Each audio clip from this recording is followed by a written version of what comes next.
Practical Spirituality here in Eshet Torah, in the old city of Jerusalem, overlooking the Temple Mount.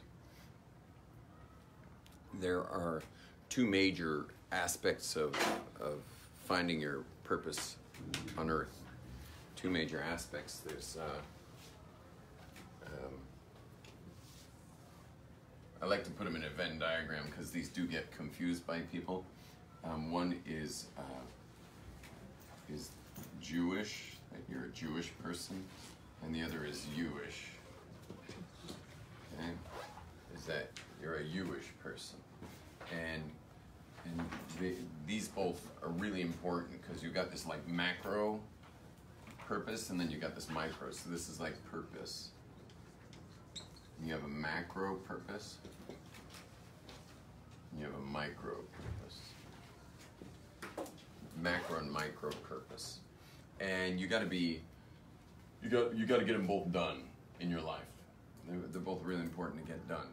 And if you try to do one without the other, you're not going to be whole. And if you try to do, if you try to do just be Mr. or Miss self-expression, and like, you know, you got a tattoo no one ever had before, or you made some big splash out of your life, but you never had your connection to the Jewish part, so then you will not be whole as a result.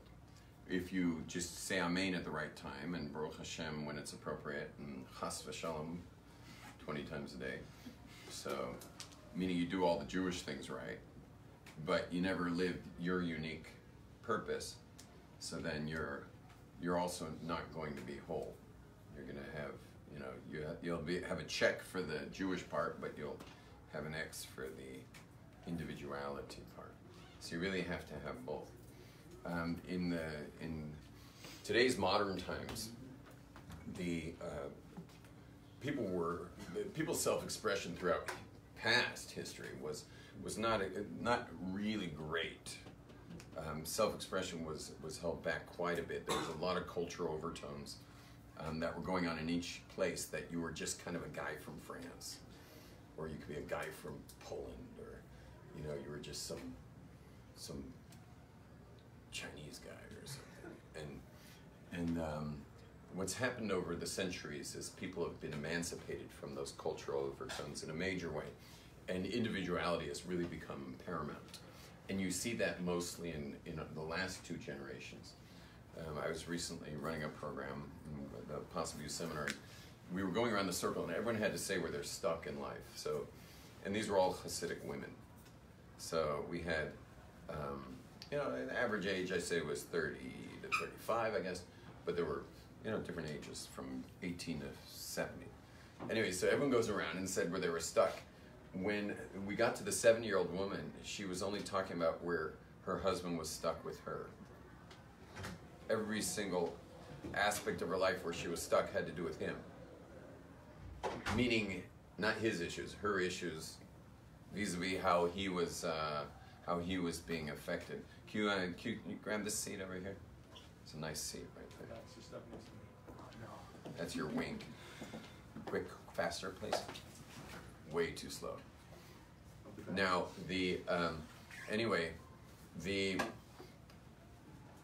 you're good. Okay, so, anyway, it was pretty fascinating because you saw in the generations, meaning 23 women spoke about where they're stuck, and the 24th person who's 70 years old, it was all about someone else, which can be unhealthy, meaning the likelihood that her Jewishness is not very developed, but her Jewishness was very developed, and she wasn't a Hasidic 70-year-old grandma. You know, her Jewishness is very developed, and she was kind of watching everything from the eye of Jewishness. Like, she was always kind of watching to see if something was going to like somehow betray Judaism during these 5 days together that we spent, you know, hours and hours and hours together in the group. She was kind of watching that the whole time, while the other ones were like kind of excited to see if something would leave Jewishness and head to Jewishness. And they were kind of excited about that, which it did. But we only spoke about this. In fact, the seminar itself is called The Possible You. It is not called The Possible Jew. Whereas here in Aish Torah is where I teach about Jewishness. So all day in Aish, when I'm at Aish, I'm talking about the possible Jew. And at nights when I run seminars, talking about the possible Jew. But these are all part of the purpose of life. And you have to have them both wired. Now, which one's easier? Jewish is much easier. Depends. Right. Well, the thing is Jewish is, you know, it's quite delineated. You know, if any of you people in this room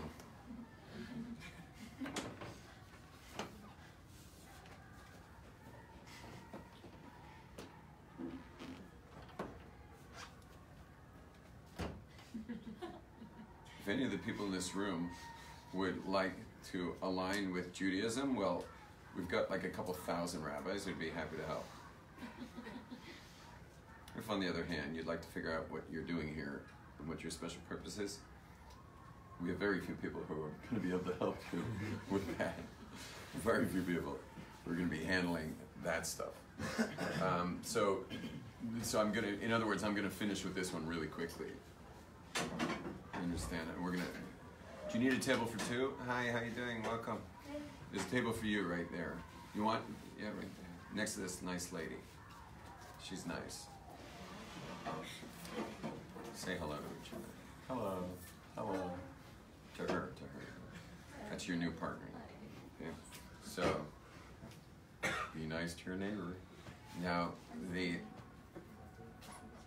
you realize I see you all as friends. You know why? Because my kids are in school, and you grow up in this class together, and you like know each other like your own smell for years and years and years. I mean, literally, they stay in class from 3 till 18. They don't leave each other, and they're together more than they're at home. So those are called your friends. They're all called your friends. So like when the kid comes home, they may say, "My friend was mean to me today," or "I hate my friend." I hate my friend. Like, but they're still your friend. So the class is your friends. Those are your friends. You could be getting along with your friends, you could be not getting along with your friends, but the people you're with are your friends. I like that. So you're all with friends now, so everyone say hi to the person next to you. Okay. Hello. Say hi, friend. Howdy, pilgrim. You're with your friends right now. Don't forget that. Now, this is your new friend. Now, okay, so the Jewish stuff is somewhat simple. There's basically 613 laws you got to keep. There's 365 of those are negative, what not to do. 248 of them are positive, that's what to do. Okay, those are easy to remember because the 365 negatives like the days of the year and very much correlate to them. And the 248 is easy to remember because 2 plus 4 is 4. 2 plus 2 is 4, and 4 plus 4 is 8. And 4 and 8. And you got the positive commandments, easy to remember. Together, they break into 55,000 laws. 55,000 laws, and depending where you're from, you'll have your cultural overtones. So, for example, I'm from a Hasidic community. He's from a Syrian community. You're from what kind of community are you from? Regular Ashkenaz. Ashkenaz community. Okay, what community are you from? Ashkenaz. How about you over there? Ashkenaz. So we got a lot of Ashkenaz in here. Okay, so anyway, there's 55,000 laws, and if you want to align further with all of this, meaning we're talking about alignment here, and we're in a minute going to be talking about how you're going to align with your own personality and that stuff. But if you want to align with all that, so it's very simple, as we said before. This is the easy one. All you have to do is align with 55,000 laws. Now, a lot of them we don't do today, and a lot of them don't have anything to do with you. But meaning a lot of them have to do with the temple and purity and impurity, and a lot of them we're not necessarily having to worry about so much today.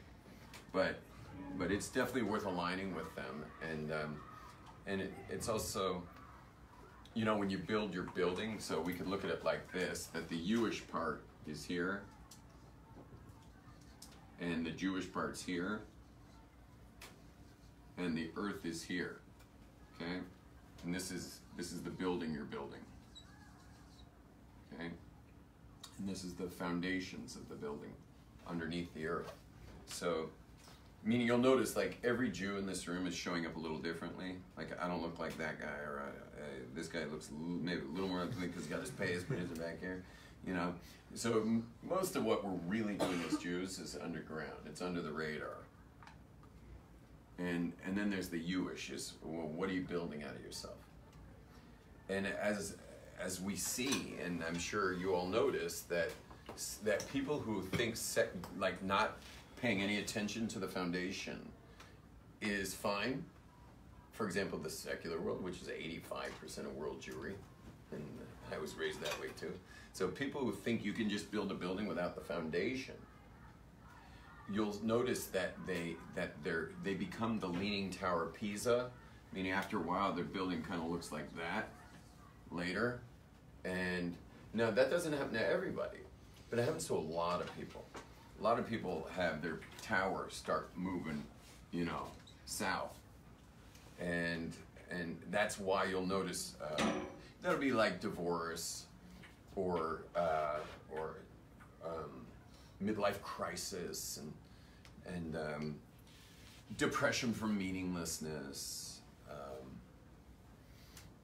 the yo-yo of finance, you know, because Western Civ, like the more money you have, the more, you know, it's very socially Darwinian. Like the more money you have, the more fit you are to survive, the more powerful, the more, you know, your big stuff. So like, but money's on a yo-yo. It's got its ups and downs. So you find the tower is just kind of like, sometimes, you know, money is like, sometimes your tower feels straight, sometimes it feels like it's tipping over. So having this foundation of the Jewish, you know, it's funny, this one kind of became a Y, and this one's got a Y going on, and this one's got a J.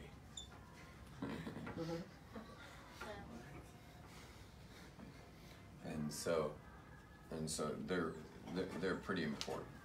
It's pretty important, this foundation. And just one last thing before we go to the Jewish is that unless your question has to do with the Jewish, is one more thing about it is that when I say Jewish, I don't mean culturally Jewish. None of this. Do you see anything cultural in this little list of things? Is there anything cultural there? There's none. Remember, I spoke about cultural overtones. So there are groups of people. 85% of Jewry has taken all of this, thrown it in the wastebasket, and they thought singing Hava Nagila or Oseh Shalom or, you know, Kumbaya or, you know, they thought that was going to be that was going to do it. But people should realize that it does not do it, because you'll notice all the things that I spoke about that cause leaning towers happen to all the people who only have cultural overtone Judaism. I mean, if their Judaism's it's turned out to just be bagels, lox, cream cheese, Hava Nagila, or Hava Tequila. Anyone whose Judaism is that is not going to be having the foundations at all. You know, they're just going to have a lot of platitudes of, you know, saying Yiddish words once in a while. Like when something goes wrong, they'll say oy vey, but they'll feel very Jewish in that moment. But it does not at all do the job. And those of us who wear kippas full time, you know, you get bageled wherever you go by these people because they so want to feel Jewish. And seeing a guy in a kippah is a perfect chance to walk, like literally cross the street through traffic, almost die, to walk up to someone who looks like me and say like, shalom, which we call bageling. Bageling is when you really want to feel Jewish and you see someone who's overtly Jewish and you want to bagel them in some way. We call it bageling because bagel lox and cream cheese kind of is that icon of cultural Judaism. And so they want to feel that right now, and there's no bagel store within 50 miles, but they found you. And so they're going to come and say shalom or something like that. Your question? Shouldn't Jewish be your foundation and Jewish be built on top of that? No, definitely not. Definitely not, because this is static and this is dynamic, and so you want static in the ground and dynamic out of the ground. Okay, it's things that are dynamic are fragile. They're unstable. Things dynamic. I mean, what does the word dynamism mean? I mean, think about it. Every one of you has a dynamic personality. You have a dynamism to you. And what does dynamic mean? It means moving. It's got movement. And movement's not stable. Okay? Earth is stable. That's stable. That's static. Like the floor of this classroom is static. The people walking in and out, these dynamic beings that keep walking in and out of here, that's not stable. We never know who's coming here. We never know what's going on here. And it's like anything else that's dynamic. And music pays good attention to this because you've got a rhythm section, which is static. And then you've got the dynamism of the soloist who's maybe playing a solo against it, or it's someone singing against it. And they're generally, check out a bass player, how stable his personality is versus a lead guitar player of a rock band. The lead guitar player of a rock band's lifespan, maximally, would be 40 years old, whereas the bass player will probably live to whatever the life expectancy is, depending on his relationship to heroin. Now, yeah, you definitely want the Jewish part to not be. It's just not worth hanging any. It's not a good coat hook. It just your coat's going to wind up on the floor half the time. It's not stable. You're saying that basically we should just have the Jewish and then find yourself within it. Well, you're not in any of that. None of this is you. Why do you think we wear that? You seen the talis with the black stripes on it? You know what that? Or talis with it's got the black stripes. Ashkenazim wear the black stripes. You know what? You know what those black stripes are? They're barcode. So God knows who's praying. There's nothing Jewish in the Jewish. I mean, I'm sure the way you say a Shemona Esrei, or I say a Shemona, or you say a bracha, or I say a bracha, I'm sure we've got our unique way of saying it, but chances are that we're both we're both saying Baruch Atah Hashem Elokeinu Melech Ha'olam. We're probably saying the same words. You know what I mean? There's nothing unique to you saying a bracha or me saying a bracha. We're going to be... You'll have your experience, I'll have my experience of it, but on video, it's the same. So there's no real Jewish here. Can you really have your Jewish if you don't have your Jewish? Yes, you do, but you're busted when you get upstairs.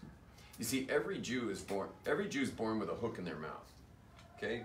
You all look lovely, by the way, with your hook in your mouth right now, but you were born with a hook in your mouth, and God's the fisherman. And if you notice with fishermen, they have, are we allowed to say fishermen in 2019? Fisher people. You'll notice with fisher people. I just got triggered.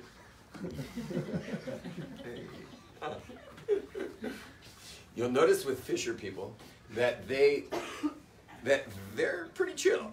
They're pretty chill. So like if you were with a fisher person and you caught a fish, you wouldn't be that chill. Because you got a 20-pound bass on the line. You feel like the pole's getting yanked out of your hand. So you're going to immediately yank back. And you're going to yank back, which is a good thing to do at the beginning because it will lodge the hook deeper in the lip. But then, knowing you'd just be like, well, let's reel it. And then it snaps the line. The fish gets away with the hook as well, and all is lost. But a fisherman's chill. When the fisherman catches the fish, he feels the fight, and then there's a little cog on the reel that lets out line. Because this fish is fighting. It doesn't want to go with the catch. It wants to get away. And so it fights, it tries to get away. And so the reel, you got tons of line there. You just let it go. Just let it go. Give some tension. The reel has a gear, keeps the tension. You can adjust it. And just let it go. Let it do its fight. And eventually it'll get tired and you feel it's not fighting anymore. And you just reel it in. And you're good. So all of us are born with a hook in our mouth. And there are people who try to swim away from the boat. And God's like the fisher person. God is chill. And he just, oh, you want line? And haven't you guys wondered sometimes why God lets people do such stupid stuff? I mean, God is he's clearly in control of things because you see he's orchestrating your whole life. So he's totally in control of things, yet he lets you do really stupid stuff whenever you feel like it. And he'll even orchestrate it for you, because how are you going to do your stupid thing if God doesn't say, you know, okay, that's dumb, but I guess I'm in. And then just totally orchestrates the dumbest thing you've ever done in your life, orchestrates it for you and make sure everything works for you. That you get to like destroy yourself spiritually or emotionally or any other dumb thing we do financially. Like he'll just allow you to do that to yourself. Because God's just letting the line out, because why is God so relaxed? Why is God chill? Right? Waiting for the fight's over. Where's the hook? It's in your mouth. And if you think, well, geez, you know, someone could do that for 70 years, someone could fight. Tell me, what's time when it comes to an infinite being? Nothing. You think any time elapsed since this class began? You think any time elapsed since you were born? There's no time. There's no such thing as time. That's why you can't even think of now. Because the second you'd think of now, it'd already be in the past. There's no such thing as time.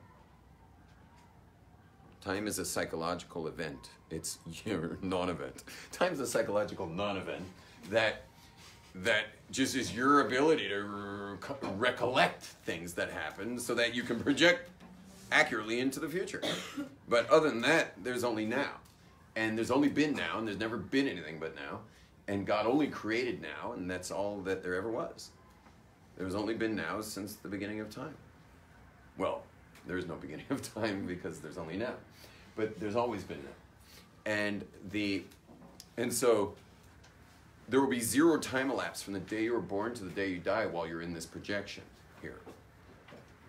And one of the ways you know it's a projection is you'll notice that you've only ever had a now. You've never had anything but now.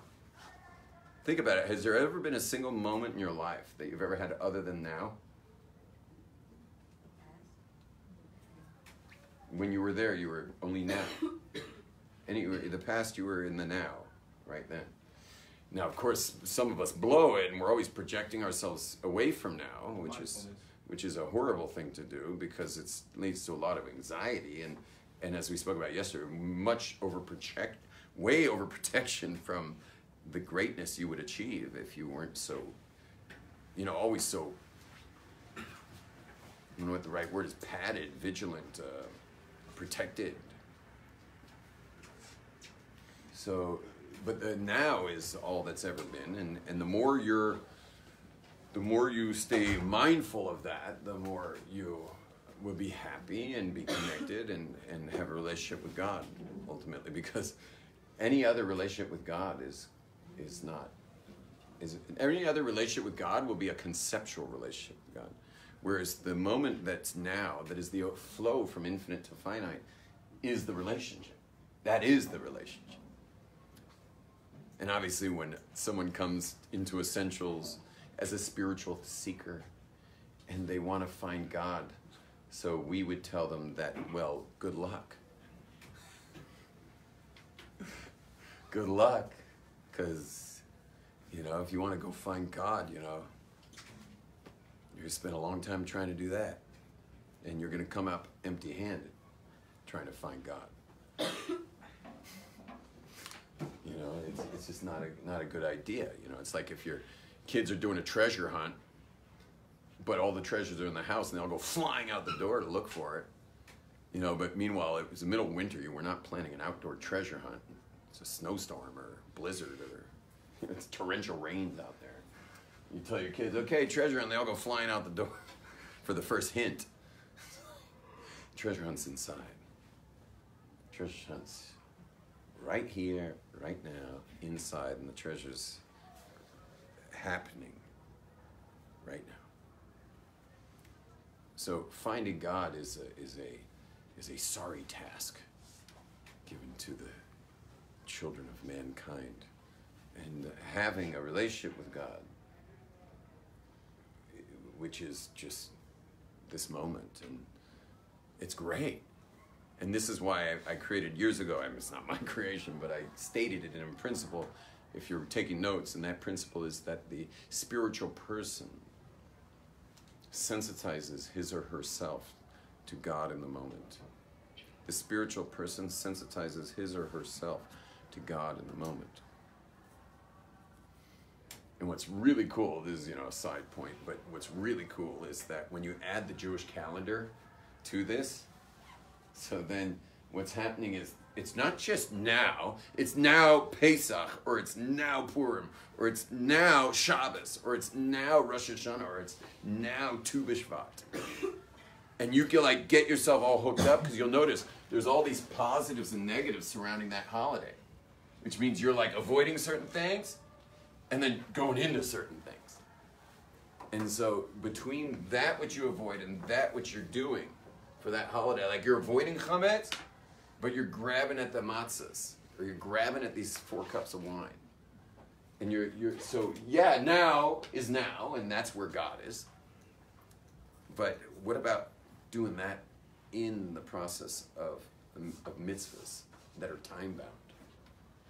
Which is really interesting, because there's no time. But the relationship of the zodiac, which, like literally perfectly, precisely moves vis-a-vis the earth, has its own energy that's coming down as those nows. As all those nows are happening, there's energy that flows. And our holidays are... Come on in, guys. What are you doing? Sorry to interrupt. You don't want to come in, or you had to grab this lady? Yeah, we have to grab her. Because, We're just getting started. I'll come back. Bli neder. You know the word bli neder? We'll be back this week, though. Oh, bli neder means it's that you're not busted upstairs if you didn't come back. Try it. Bli neder. Bli neder. Good. It means without an oath. Okay. Yeah, I don't want you to get popped for saying that, but I bless you to come back. Thank you. Sure.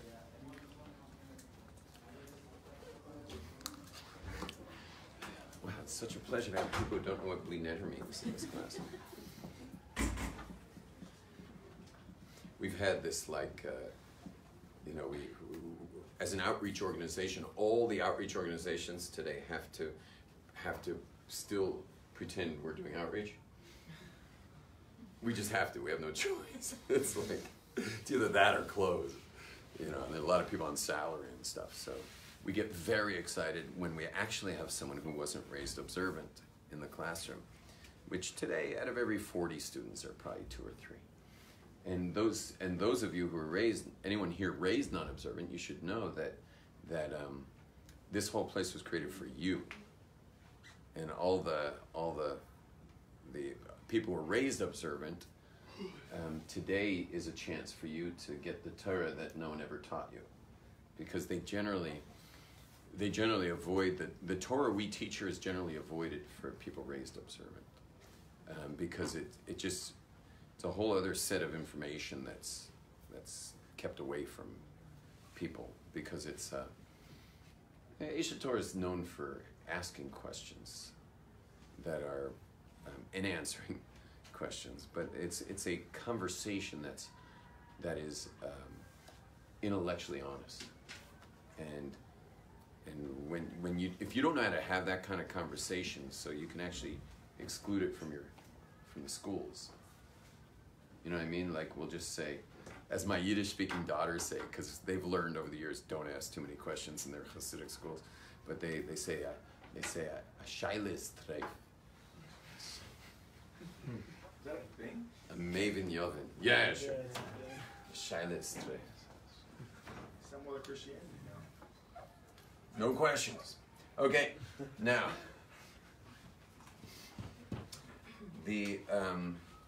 where we at? Oh, let's get back to where we were. So now we're finding our special purpose. Now our special purpose is, we've done the Jewish part, and that is to align as Jews.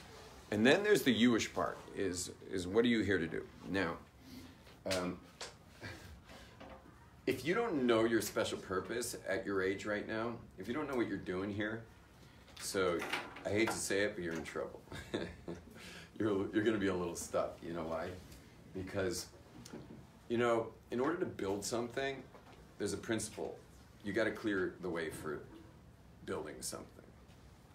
If you want to cook something or bake something, and you got a bunch of other stuff on the counters because you never cleaned up the last project, you're not really going to be baking anything for about an hour, because there's work to be done till you can clear a space for that. if you want to build a building, you're going to have to spend some time digging. And right now, you're in a building that we watched for, what was that, about 2 years? Because they couldn't bring heavy machinery in. They couldn't, they couldn't just bring in those major knockers that knock down, that knock into the ground, because the old city's just too fragile. So they had to do it. I mean, it was crazy watching them do this for 2 years. They were drilling just with regular drills, big drills, but drills. And then they'd fill it with molten metal that would expand overnight and break up more earth. And then, I mean, watching this was like Chinese water torture.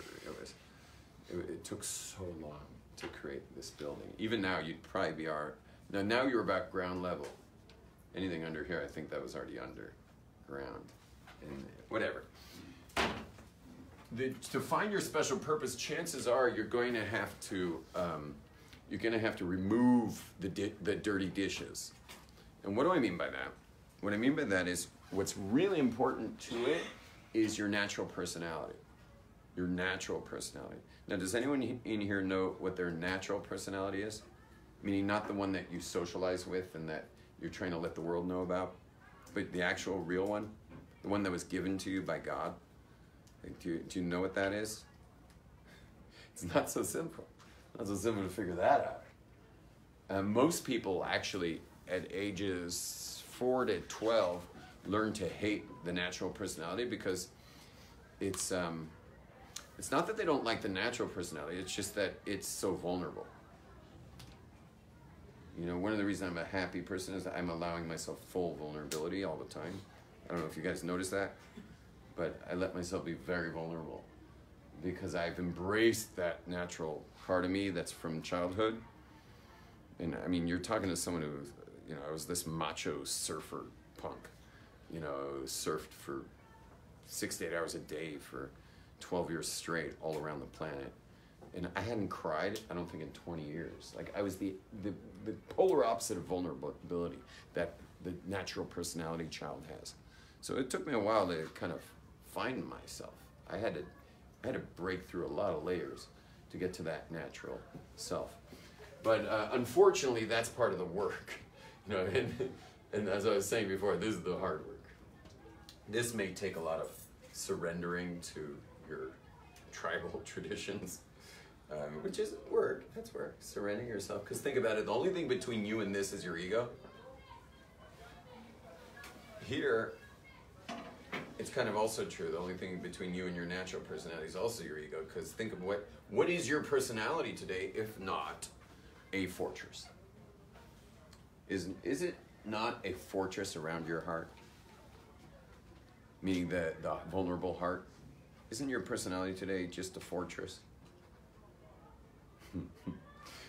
It's amazing we're even able to get married, because what is getting married? Getting married is like taking the fortress down and letting someone in there and then maybe put the fortress back up around both your hearts.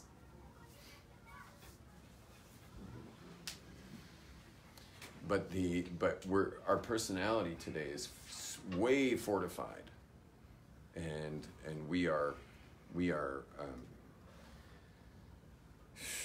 highly insulated from vulnerability, and that's unfortunately become really who we've let the world know we are, which is not our natural personality. So step one is, by the way, step one's not you-ish. Step one is no one, otherwise known as the soul. And step two is the natural personality.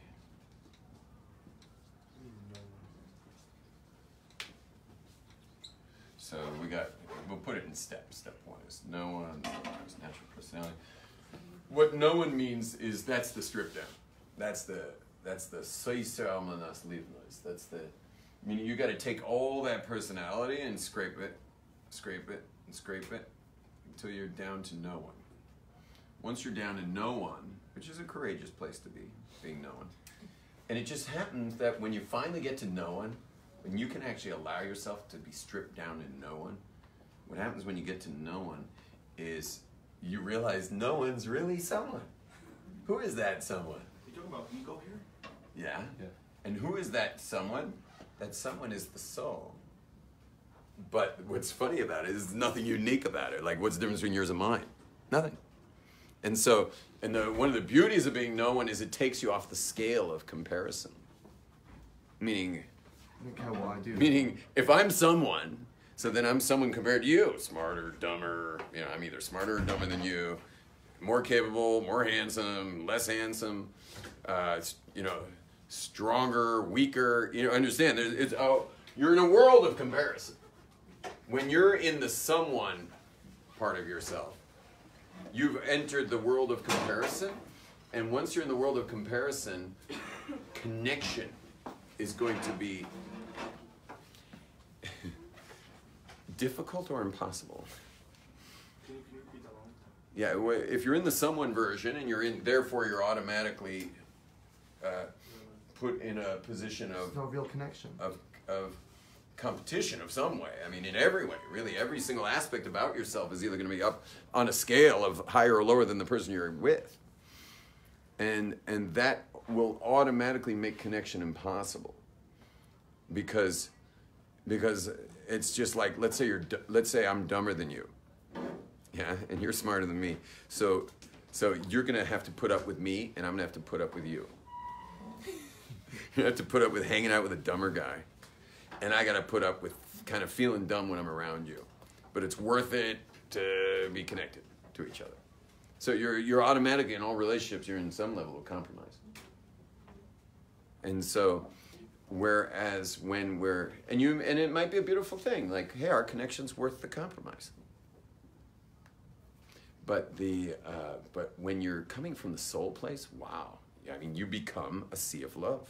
And I own that website in case you were going to go online. I'm a seaoflove.com. And that's where I actually store all these videos on Facebook. If you go into Facebook and go to that particular, go to I'm a seaoflove.com, you'll find all these videos. And but when you're coming from that place, the no one place and the soul place, well, you're a sea of love. Another thing that's amazing, what's your name over there? Nothing. Nothing. Another thing that's amazing there is once you're now in that connective no one place, something very beautiful happens, and that is that your level of concern for the other goes up a lot. Because think about it, if you're in the someone place, your number one thing is your own personal survival in every interaction. You understand? You're gonna have to. You want this to be going as smoothly as possible when you're interacting with somebody. That's your number one goal. Your number one goal is not the other person. Your number one goal is you should get through this somewhat intact by the time you're done interacting with the world, or a person, or your family, or Thanksgiving, or Pesach night, or whatever. You got to somehow survive that. Whereas once you're in the no one place, so you've left that survival mode, and you are actually genuinely interested in other people. How do you get there? To the no one mode? Yeah. There's two major steps. One is to figure out what you've been saying about yourself in the negative. What's your inner negative speech? Like what is your bad self-talk? And then step two is how have you fortified your personality to make sure nothing triggers it? Meaning, what personality moves, little chess moves you made to protect the king. So, you guys want me to write these two steps? Yeah. So the process of becoming no one is, step one is negative self-talk. You got to get in touch with the words, and you need the actual specific words. It's not enough. Can't be vague, like words like dumb, worthless, ugly, incapable. All the horrible stuff. The more horrible it is, the more likely it's accurate. That's just the way people are. We go to the horrible statements. We don't go to the like, not such a genius. We don't say that inside. We say stupid. If someone talked to us the way we talk to ourselves, we hit them in the face. Well said, Hassan. So the negative self-talk, and the second thing is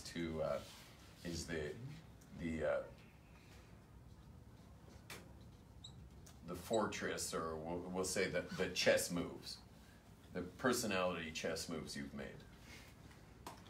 Okay, the fortresses. Give an example of that. Personality chess moves.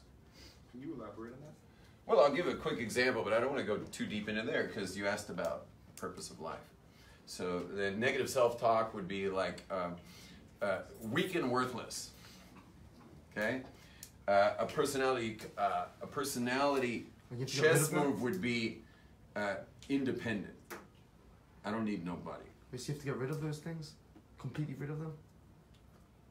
Well, So you see yeah. bad things to yourself. Yeah, I mean, you want to keep like your wife says, you know, can you throw out that bag of dirty diapers? Like, can I keep one? No, I don't want any negative self-talk. None. Like, How do you get rid of I it? have zero tolerance for it. And by the way, I still have negative self-talk. But how long do you think when I hear a negative thought about myself in my head, what do you think my level of tolerance is for it? How's zero tolerance? Yeah. Like zero, I got the talk, I heard the talk, and I know where that's going. That's going to some kind of move. I'm gonna do some move to like not feel that way about myself. And then I know my moves, which is really good to know your moves. You gotta know your moves, because if you know your moves, they're like street signs about the road you're going down. Number one's the road you're going down. You're going down that negative self-talk road. And if you know your moves, well, you see the signs. Say, well, I know where this is going. I'm not going there. Like, I know the second I'm going to be cool, or the second I'm going to be funny, or the second I'm going to be charming, the second I'm going to start pulling those things off, or the second I'm going to be like the know-it-all, you know, or the second I'm going to like sabotage my sleep late at night instead of go to bed like a normal human being and wake up properly in the morning. The second I'm going there, I see the sign. I know that part of me. I know that little fortress of mine. So what does going to bed really have to do with like a negative self-talk? So the self-talk would be, I'm a failure, or you want to hear a few? Negative self-talk would be, because think of it, if you go to sleep late, you're off the hook in the morning. Either you're asleep, no one's expecting him to succeed, or you woke up with little sleep, now you're a zombie, no one expects him to succeed. And so you're off the hook. But the negative self-talk would be words like incapable, ill-equipped, irresponsible, not as good as fill in the blank, whoever's in your family that was good at everything. Not good enough, not good enough.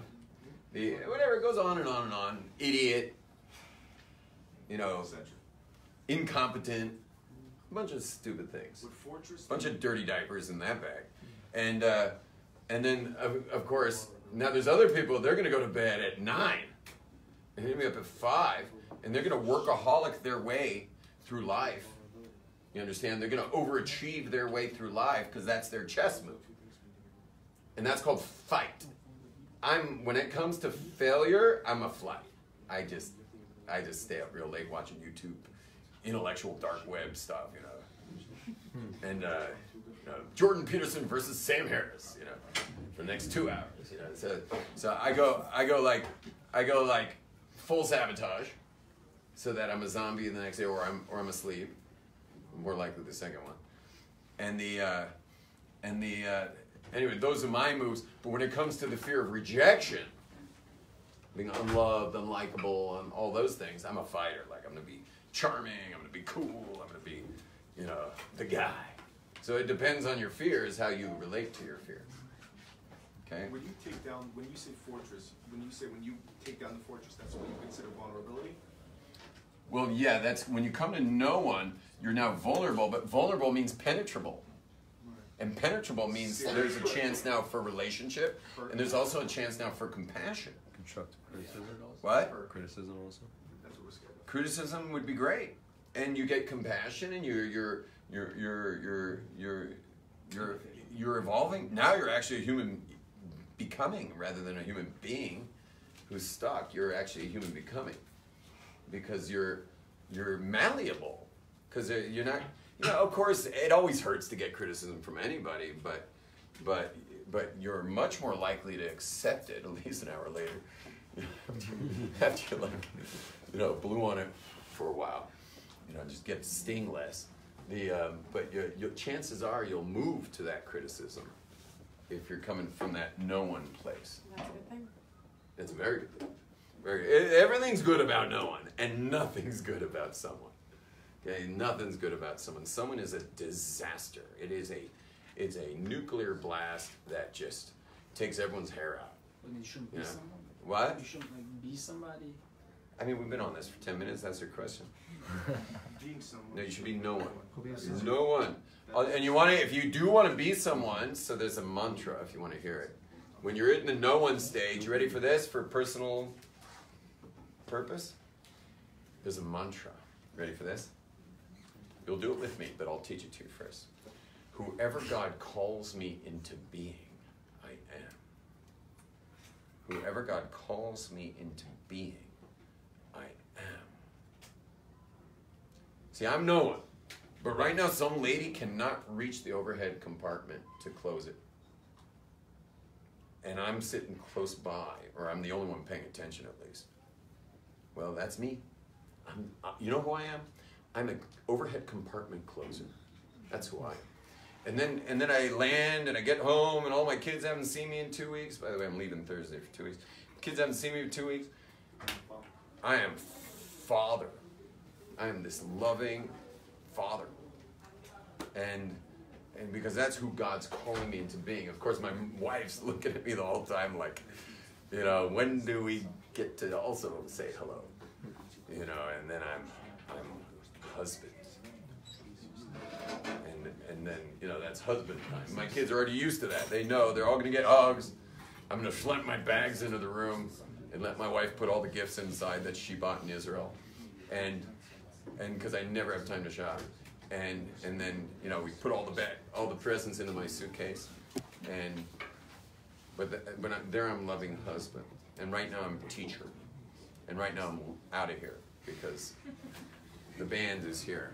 Shalom, everybody. Any questions outside?